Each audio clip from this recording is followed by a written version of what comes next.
bringing us so much mystery.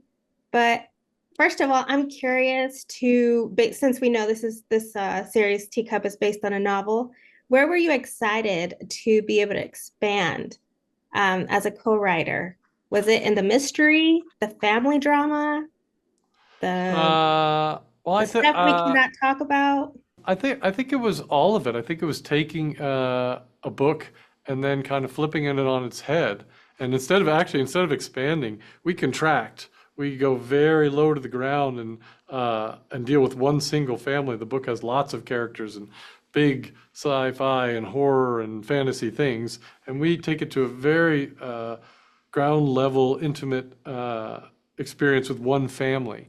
And that to me was very exciting because then it's about getting the audience on board with these people and feeling like these people are our people and what happens to them matters to us. And so it wasn't necessarily about one, the mystery, the thrills, the horror, all those things where they come out in the story as it winds its way towards the conclusion of the season. All of those are exciting. And all of those are interesting to me, but it was finding how they all fit together in sort of this puzzle box mystery. That was exciting to me. Well, I was already very curious after the first episode, but the second episode, I mean, poor Carol, that was an eye opener. Yeah, well, somebody had to, so we had to show the characters and the audience that we were serious about not crossing the blue line, and you can only do that in one way. And yeah, she paid the price. Sometimes characters they've got to go, you know. Was that that's what I feel like that's one of the scenes that makes a transition. So how did you delegate that and how to oh, kind of like you said, bringing up that opening of how bad the situation is for everybody. How did well, it was the idea was that we would do that and very much make it unquestionable that this is something they shouldn't do. That the characters nobody's going to walk across the blue line after they've seen that happen. So once we've done that, then we can move away and we can go to, if you remember, the next scene is Maggie and her son in a very quiet scene in the bedroom, which is more about suspense than it is about horror. And once you've hit something that hard with the horror aspect, then you move away from it and you go to something that's about tension.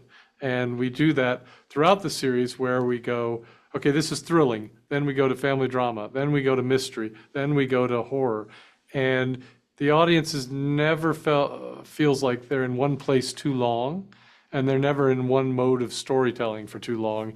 And that keeps it fresh, that keeps us on our toes, that keeps the audience on the edge of their seat, maybe a little off balance, and keeps it exciting.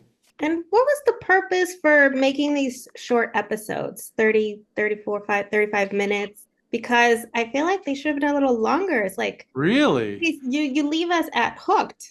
Right. Well, but then did you have to go watch the next episode? Well, only because I'm lucky to have all the episodes. Well, I want to leave them wanting more. The economy of storytelling, the half an hour episodes was, what if we did a series where we didn't have the luxury of time? What if we only get 30 minutes? And then it's, well, let's make sure that they want to watch the next episode. The storytelling can be so, the momentum keeps going. Wait, we're done? Oh, wait, I got to watch another one. Oh no, we have to wait a week. We got to, that's what it was about. And then if you look at the season as a whole, it feels more like a single piece of storytelling than it does separate episodes. And granted, they're cliffhangers, but we found out very quickly when I was writing the first four episodes, found out very quickly that really every scene is a cliffhanger. It just so happens at the end of the episode is perhaps a bigger cliffhanger, or we make a bigger deal of it, but they're all little cliffhangers so that you want to come back to those characters and those scenes and those questions each and every time. Well, good thing you're giving everyone else 2 episodes for October 10th.